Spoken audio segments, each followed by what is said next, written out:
Nina post on your birthday. Unajua kwanza ni next week. Wewe unajua kitu utanipatia siku ya birthday. Unataka?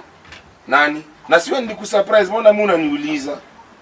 Babe, si nimekuuliza tu kwani is there? You enda ufigure out. You're walking out on me. Enda ufigure out. Mimi si nikusurprise na nenda tena. Madam, stress ni ya? Mambo kwanza. Poa sana. Lakini kusema ukweli ni wanaume tunapatanga nini? Sasa wanaume mimi nimefanya nini? Okay. Naweza kupea nini birthday? Anything ina depend. Anything ndio hiyo, anything ina depend ndio kusema nini. Unataka kumpania, unataka kugift si boyfriend yangu. Ni kwanza nenda babako. Boyfriend yako ni mkabila gani? Si Mjaluo. Mjaluo. Ni wa wapi? Southern Nyanza. South Nyanza. Hiyo ni rahisi sana tu sikumbuke. Huyu mjeni atataka. Mletewa sana wangapi? Wawili, gift ya birthday. Na hii kitu yako kama mayai kwenda huko. Sasa kupatia mtu advice ni mbaya.